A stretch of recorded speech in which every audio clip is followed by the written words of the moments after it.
Today I've been swinging an axe. This one was sent to me by Throw Club to review, and I was very interested to receive it. It's got a heavy, almost 4 pound head, very aggressive, thin grind on the primary bevel. It has a high center line, and it has forged in wings that act like phantom bevels. So it's a heavy chopping axe, and I thought the best way to review it would be to try it out doing the one tree challenge from the Axe Cordwood challenge. So that's to fell a small tree and process it entirely into firewood with one axe in one day. So I attempted that with this axe, and if you are interested in this axe or think you might be, then you'll definitely want to check out the video, find out whether the hang stood up, how well it held an edge, how well it performed in general, and what I thought about it, the things that I liked about it, and there was a bunch, and there's also a couple things I didn't like. So if that's something that you think you might be into, check it out. All right, welcome to my channel. Today I am reviewing this Thrw Club axe. It's a heavy-duty chopping axe. So it's got a 3.9 pound or 1800 gram head, which is beefy, and it has a moderate handle, 27.5 inches after hanging, or 70 centimeters. So normally you would find a head that's this heavy on a longer handle for kind of a standard hardware store axe. I actually like this handle length. I'm gonna go out and use this, and I am going to talk about that then why I like the handle length. But let's just say for now that I do, and I like a bunch of other things about this. There's a bunch of things that I really like, and there's one thing that I really don't like, and I'll get to that later. But first, let's talk about what else is in the box. So it came with a axe puck, which is a dual grit. Looks like a water stone. So I'm gonna drop it into some water here, and we'll try that out. There is a sheath. The sheath is not real leather, but it does have a welt to protect the stitching, and otherwise it looks nice. It's got a little stamp there, some nice brass hardware. It looks good. Yeah, that's a nice sheath. It also comes with a little rubber blade protector, and this little bottle of mystery liquid. I'll send him a question on my contact on Instagram and find out hopefully what this is. And then a nice touch, it comes with 2 extra barrel wedges. So I guess if the hang starts to loosen up, you can tighten it up. So that's a nice touch. Hopefully I won't need those. And then there's a little card here with this Throw Club socials on it, and QR. I'm not going to click on the QR, but there it is. All right, so quickly, what are the features that I like? What I already mentioned. I like the handle length. I like the handle shape. It is what I consider to be too thick, but pretty much all handles that you get now, I think, are too thick. It's easy enough to thin down. I'll be doing that for mine, after I review it. The head itself, it's got a bunch of features that I was really interested in. One, it's heavy. It's really thick through the eye portion. It's got a large pole, so if you wanted a wedge banger, this is heavy enough with a nice pole. I think that you might consider using it for that. That would be a pretty great show for this. Hopefully this is showing up on the camera, but it's got very wedgy cheeks here, but it has kind of phantom type bevels or wings forged in. So basically what that means is it has a high center line, and so a lot of vintage axes are like that, and a lot of racing axes are like that, but otherwise it's very difficult to find a modern kind of production axe that's not custom, that has this feature. So the primary bevel here is actually it's a bit hollow. You can feel that it's hollow. I'm not sure if that's done on purpose or kind of a byproduct of the machine they were grinding it on, but it is hollow, and it's ground to quite a fine grit. So that's quite a nice touch. But otherwise, fairly flat and aggressively thin. Actually, let's measure it right now. I've got my Veritas bevel gauge. So, I would do mine typically 17 to 20. Let's try 20. Well, that's loose. Wow. 15. Okay, that's close.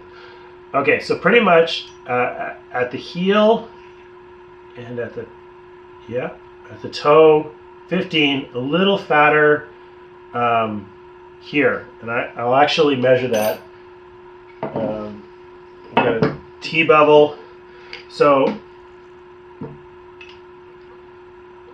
I'll get, because it's hollow, it's not all the same, but I'll get basically what I consider to be an average.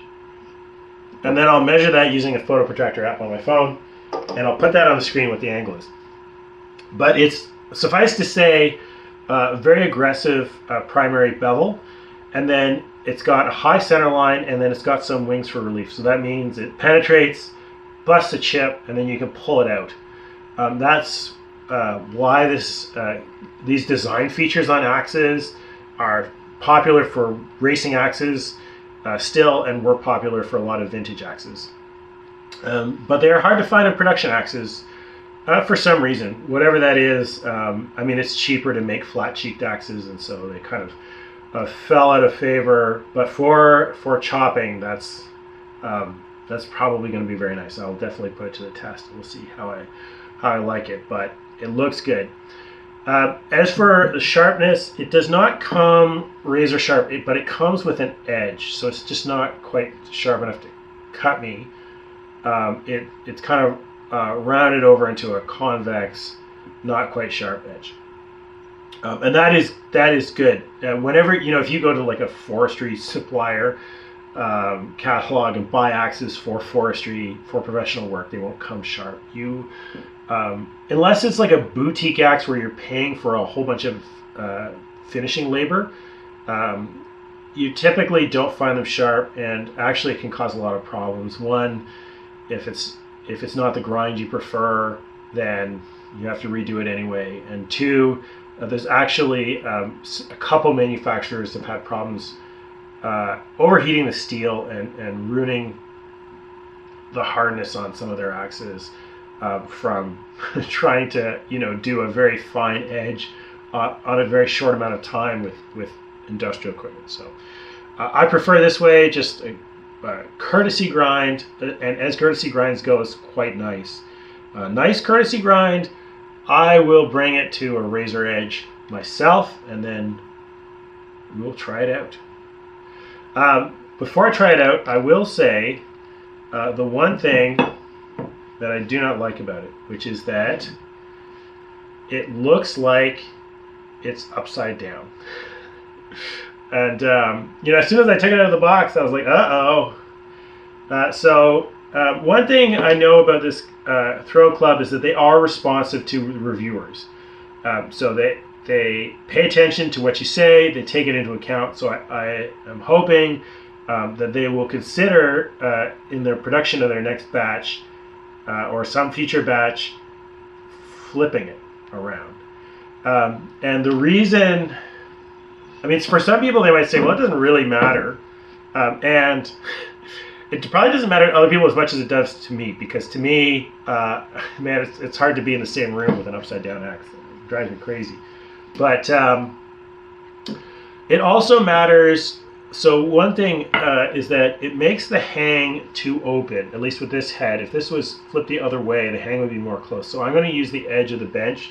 It's not really quite straight, but straight enough for illustrative purposes. You want the toe and the heel and the handle to be in line. And as you can see, the head is tilted up. So if you put them in line, it's tilted too much. It needs to be tilted a little bit that way. And part of the reason that it's like that is because they clearly designed the head by taking a lot of inspiration from vintage axes, and they just hung it upside down. So that should be reversed. And then the other reason is that when it's upside down, then the toe flares more than the heel. And you actually want it the other way around. A flared toe will tend to get in the way when you're bucking, so severing a log on the ground, it will tend to hit rocks or go in the dirt.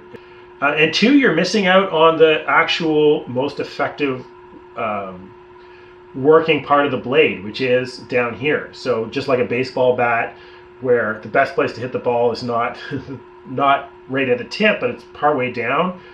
Same with an axe, that the kind of the center of percussion, or the place that gives you the most oomph, the most bang for your buck, is the heel. And so you want the heel to be more down here, and that's where it's going to do most of the work. The toe hanging way up here is actually not going to do that much compared to what the heel could do in terms of chopping work. So that is my big problem with that, and I just wanted to get that kind of out of the way before I start using it. The handle is stained, some sort of stain, dark stain. It's listed on the Amazon page that I looked at. It's listed as beech, and it's not European beech, and it's not American beech. So I'm not sure what it is, but it does have a bunch of features that make me think it might be oak. So if you're familiar with oak, the bright ray flecks there, those will be like medullary rays. Those will be very familiar, and you can see the ray flecks here in the kind of the quarter sawn surface. So that is what it looks like that. I've got a bunch of tools with similar wood, other Thrw Club axes, as well as I have a mattock from my local hardware store that uses whatever kind of wood this is, or wood that looks just like it. So I suspect that's what it is. It feels good. It's not got like a thick varnish layer. It feels like the wood, and that's good. You get less blisters that way. So that's nice. I think I'll use it as is, partly to test the hang. The hang looks okay with the barrel wedge, the wooden wedge. It's got a bunch of gunk in there, which is probably just sawdust. But it is making it hard to see exactly what's going on around the edge. On the bottom, I can see some gaps near the front and on this side. If I wasn't already planning to remove the head, I might be like a little worried that it would loosen up, but I will just test it and see how it does. All right, so I am working on this edge. If I wasn't doing this for a review, I actually would have used a file to get to do most of the work, because that would be faster. But I just wanted to see if the stone that comes with the axe would do an okay job of getting it sharp to start. So that's what I'm doing. And I'm just working it on like this. I'm trying to get a 35 to 40 degree inclusive angle on the small bevel. It's getting kind of big, so I wouldn't call it a micro bevel anymore. It won't take very much effort to keep it sharp, but getting it sharp the first time, you got to remove a bunch of steel. It takes a while. It takes a lot of stone. Okay, so it's been another 10 minutes or so. I probably spent probably close to half an hour grinding away at this, but I have a burr all down the length. So now I'm just going to minimize it by going progressively lighter, switching sides a few times. The point of the fine side is mostly to make it easier to take the burr off. If you have a really heavy burr from a coarse grit, it doesn't typically come off, and so it will crush when you use it, and the edge will disappear right away. So you want to polish that off, and then you have a longer lasting edge that cuts better. I got my little homemade strop here, and I'm taking whatever is left of the burr off. I gotta say, after I turned the camera off last time, I spent a lot more time than I expected trying to get the burr off. And I ended up getting a little annoyed and just switching to another stone. I have a piece of King Waterstone that's 1000 grit that I used just to finish it up. And I'm not sure if it's, steel varies a lot in how hard it is to deburr. But also it just might be the stone was a bit coarser than what I'm used to finishing on. It may be better the next time around, but cuts pretty well right now. Not perfect, but certainly good enough to cut wood.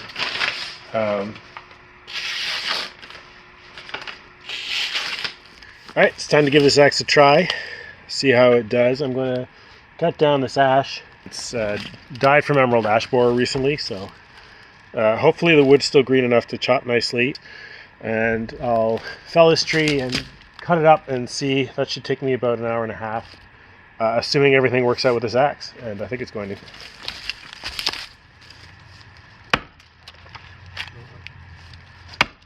Promising. Feels good.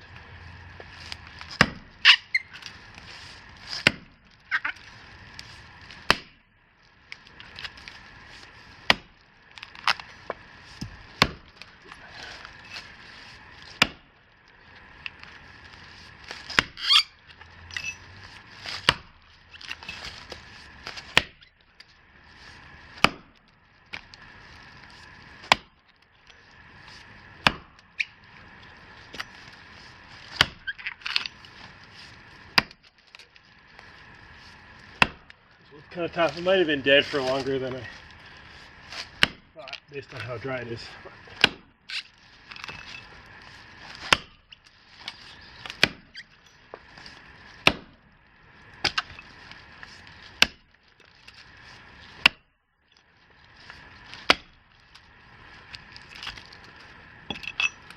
All right.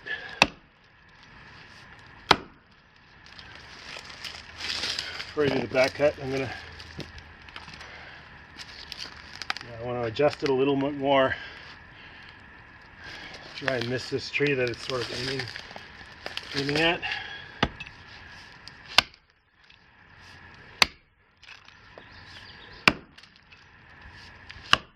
Face cut a little bit more on this side.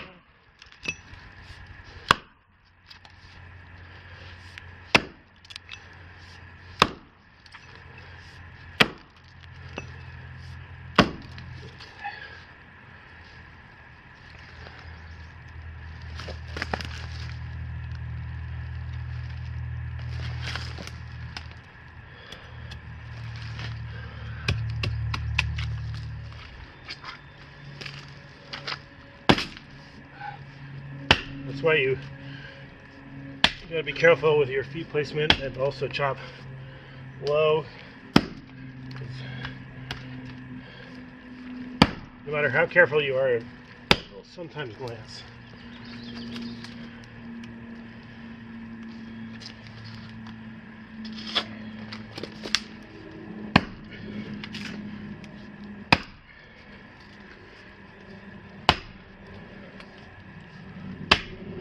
Especially if you're chopping with your bad side, which I'm doing now. And I do that so that the slant of the cuts is the same. This cut's slanted this way because it's low. And this cut's going to be slanted the same because I'm standing on the same side of the tree.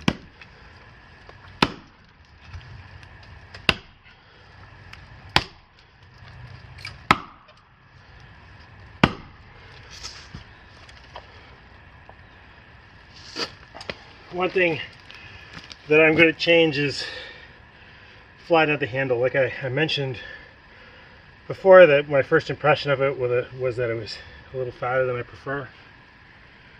And it's actually not just how thick, but it's lacking the kind of flats that I like. When I'm chopping to the side here, it's easier to direct the axe and to index it to know which way it's tilted, how it's tilted. With the flatter handle, I can feel this one's kind of turning in my grip a little bit. Not a big deal, but something that I can make a little bit better for me. Very close. I'm going to move the camera so I don't smush my tripod.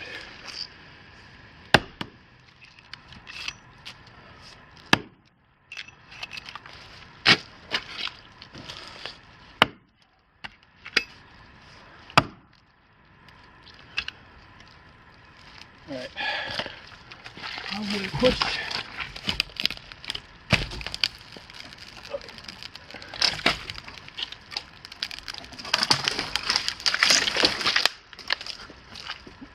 Little hang up.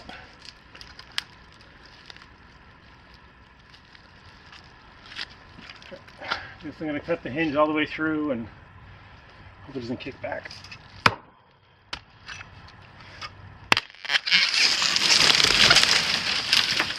Perfect. Well, done anyway. One benefit of having short handles, I think it's just less awkward to for limbing.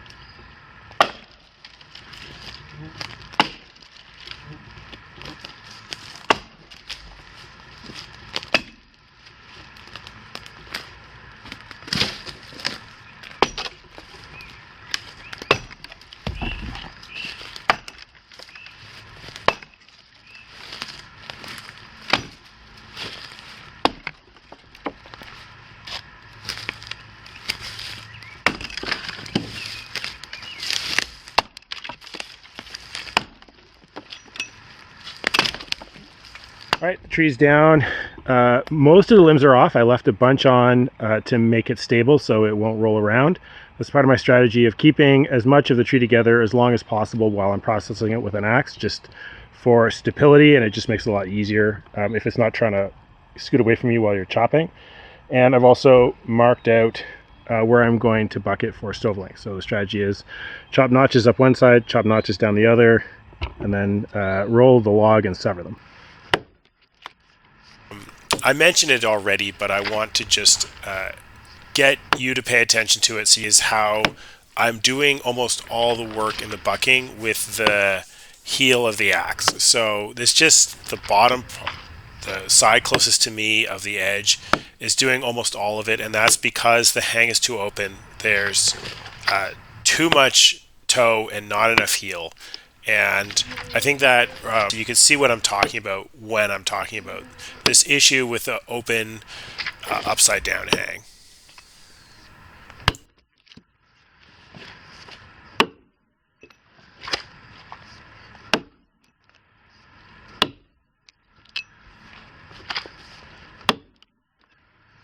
This dry, this green ash is the species, and it's tough.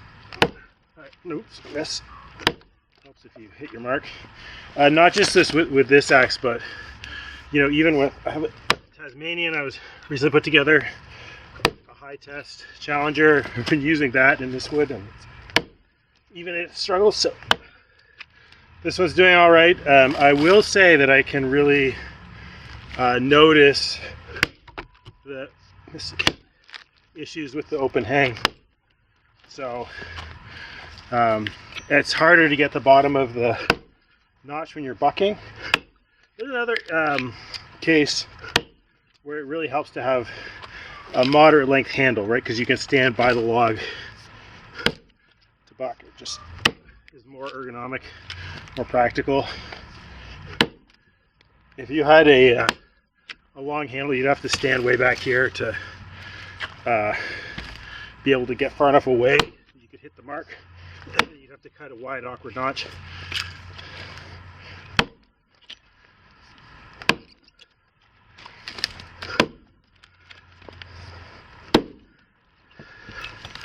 Well, a couple misses in there, but otherwise fairly clean notch. Yeah, so the issue with the upside down, I would call it, but no matter what you think about that, it's definitely an open hang. Is that it doesn't arc in as well. So that's something I'll be changing later. And I hope they'll change it at the factory too, we'll see.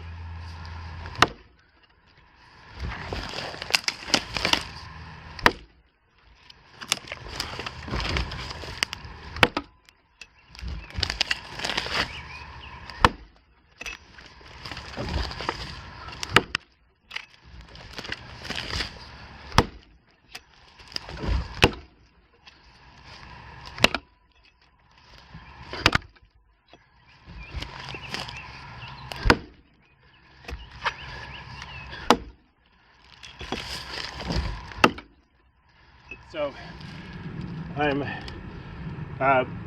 cutting notches onto the other side. I'm more than halfway done, but there's a bit of bad news, which is that this hang is really starting to go. So hopefully you can see this.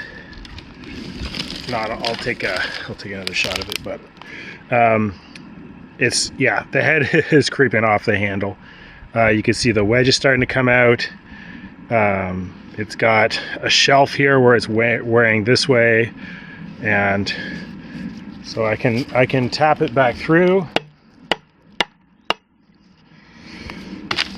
and you can see now the proud part where the handle's coming out of the top.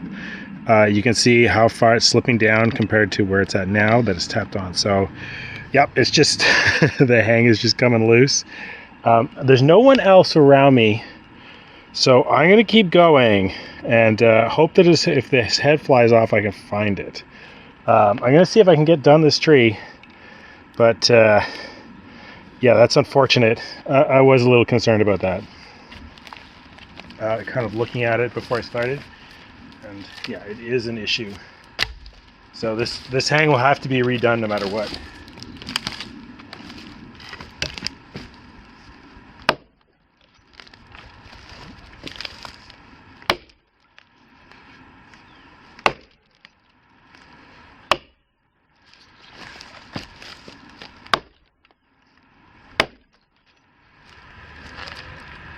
Notches on both sides, so I'm going to start severing them by cutting the bottom wood that was on the bottom.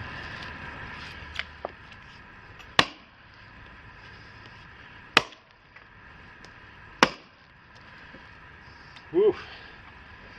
It's going off.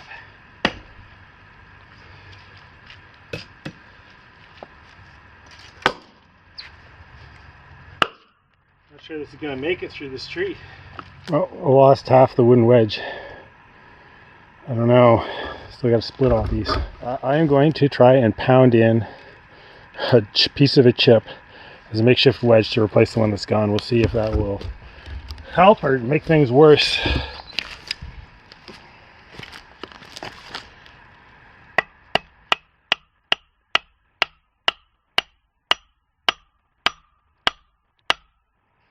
All right, 30 minutes. That's all I need, maybe 15. And if I can keep the head on until then it'll successfully have done one tree. All right, so far my chip wedge is held up. All right, and the head is staying steady for now. All I have to do is split up the rounds. I'll be good. I think this axe will probably be a pretty good splitter, as chopping axes go. A little sticky if you don't get good penetration.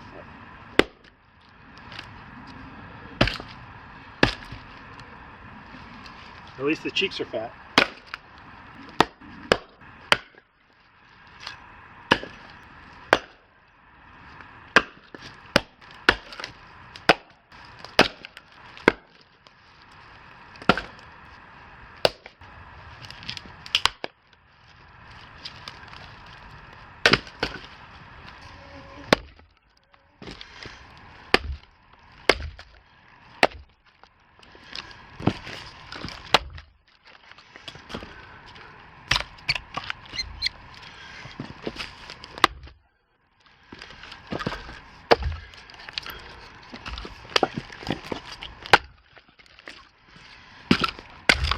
Okay, so that's it for the the field test, the forest test with this axe. It survived. It limped across the finish line with the hang almost coming apart, and me having to kind of jury rig a temporary wedge to get the head to stay on long enough for me to finish.